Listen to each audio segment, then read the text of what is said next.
بسم اللہ الرحمن الرحیم۔ معزز سامعین و ناظرین،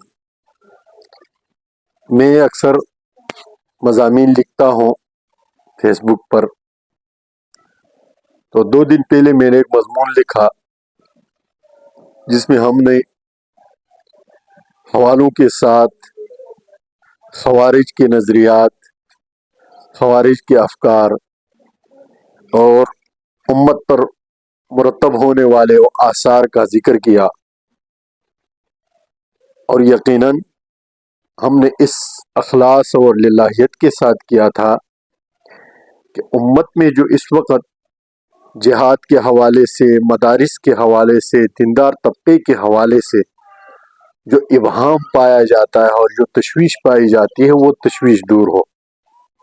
اس کے علاوہ ہمارا کوئی مقصد، کوئی غرض نہیں تھا، لیکن اس پر بہت سارے دوستوں نے غلیظ قسم کے کمنٹ کیے، تو ہم آج ویڈیو کے ذریعے سے یہ بتائیں گے کہ اصل میں خوارج کی پیدائش کیسے ہوتی ہے، اور پھر آپ دل تھام کر یہ سنیں اور پھر خود فیصلہ کریں کہ کیا ہمارا یہ کہنا درست ہے یا نہیں ہے۔ نبی اکرم صلی اللہ علیہ وسلم نے ایک غزوے میں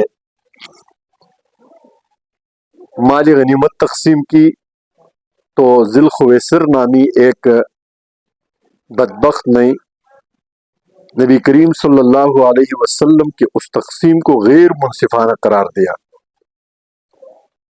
نبی علیہ السلام نے فرمایا کہ یہ دیکھو، جب میں انصاف نہیں کروں گا تو اس کرۂ ارض پر، اس کائنات میں انصاف کون کر سکتا ہے؟ تو جب وہ کسی صحابی نے یہ پوچھا کہ یا رسول اللہ اجازت دیجئے کہ میں اس کے گردن مار دوں، نبی علیہ السلام نے فرمایا نہیں، اس کے آنے والے نسلوں میں ایسے لوگ پیدا ہوں گے جو اسنان الاحلام نوجوان ہوں گے اور بڑے دیندار اور تقوادار، اور صحابہ سے فرمایا کہ آپ ان کی عبادتوں کو، ان کے ریاستوں کو، ان کے تقوی اور ظاہری چیزوں کو دیکھ کر اپنے عبادات اور اپنا تقوی اور طہارت آپ کو کم نظر آئے گا۔ تو یہ سلسلہ اسی وقت سے شروع ہوا۔ پھر یہ گروہ حضرت علی رضی اللہ تعالیٰ عنہ اور سیدنا امیر معاویہ رضی اللہ تعالیٰ عنہ کے زمانے میں جب تحکیم کا واقعہ پیش آیا، تو اس میں ایک گروہ علیحدہ ہو گیا اور ان الحکم الا للہ کا نعرہ لگایا، اور حضرت علی رضی اللہ تعالیٰ عنہ کو الیاذ باللہ کافر کہنے لگے کہ اس نے اللہ کے علاوہ کسی کا حکم مانا ہے۔ بنیادی عقائد میں یہ ہے ان کا کہ مرتکب کبیرہ، یعنی جو گناہ کبیرہ کا ارتکاب کرے گا وہ کافر ہو جاتا ہے، یہ ان کا بنیادی عقیدہ ہے۔ اب باقی ان کے اعمال کس طرح تھے، پھر حضرت عبداللہ ابن عباس کو رضی اللہ تعالیٰ عنہ کو حضرت علی کرم اللہ وجہہ نے بھیجا کہ جا کر ان لوگوں کو سنبھالو، وہ گیا، مذاکرات کیے، نہیں ہوا، پھر ان کا وہ حشر نشر کیا کہ حضرت علی رضی اللہ تعالیٰ عنہ نے گڑھے کھدوا کر ان میں ٹھونس دیا۔ یہ اس زمانے کی بات ہے۔ موجودہ دور میں وہ کون سے گروہ ہیں جو اپنے علاوہ سب کو یا تو مشرک سمجھتے ہیں یا کافر سمجھتے ہیں؟ تو دیکھتے ہیں۔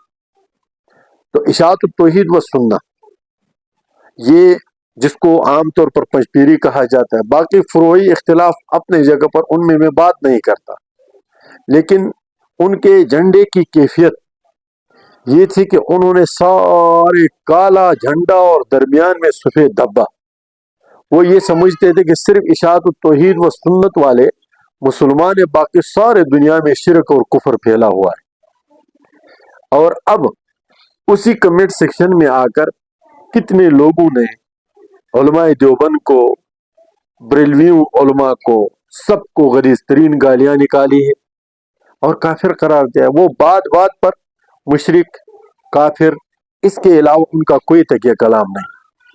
انجینئر محمد علی مرزا ایک گروہ بنا کے بیٹھا ہوا ہے، اس کے نزدیک اس کے علاوہ اور اس کے پیروکاروں کے علاوہ سارے کافر ہی ہیں۔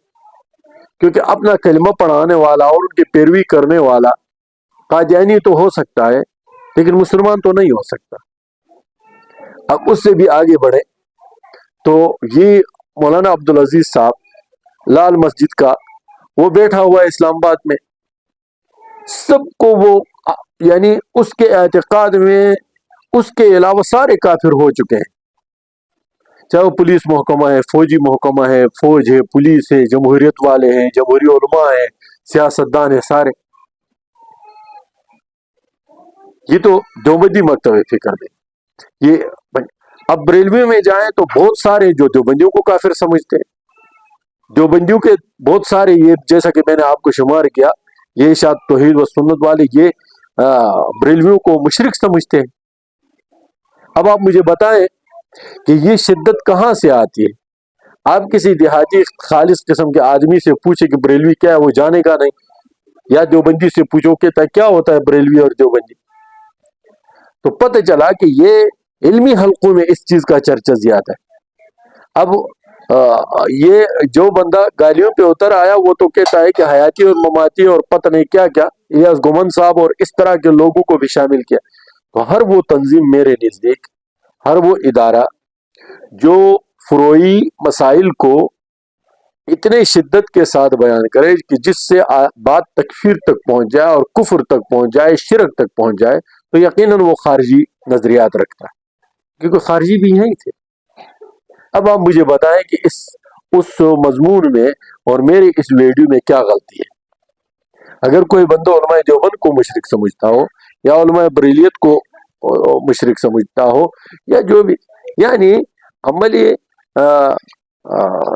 کیا نام ہے ارتکابی کبیرہ سے کوئی بندہ یہ سوچتا ہو کہ یہ بندہ کافر ہو گیا ہے یا کفر تک پہنچ گیا ہے، تو یقیناً یہ خروج ہے. یہ حدیث کے روح سے، قرآن کے روح سے، اسلاف کے روح سے یہ خروج ہے. چاہے اس میں اشاعت توحید و سنت والے ہو، چاہے اس میں صحابہ والے ہو، چاہے اس میں بریلوی ہو، چاہے اس میں شیعہ ہو، چاہے اس میں جو بھی ہو. اور یہ میں بلا جھجک کہتا ہوں اور بلا توقف کہتا ہوں. اب اس میں کون سی بات غلط ہے اور کون سی بات درست ہے؟ آپ کمنٹ سیکشن میں آ کر ضرور بتائیں، ضرور بتائیں، ضرور بتائیں. ہم آپ کے کمنٹ کا جواب بھی دیتے ہیں اور آپ کے کمنٹ کو پڑھتے بھی ہیں. تو اللہ ہم سب کا حامی و ناصر ہو. السلام علیکم ورحمۃ اللہ وبرکاتہ.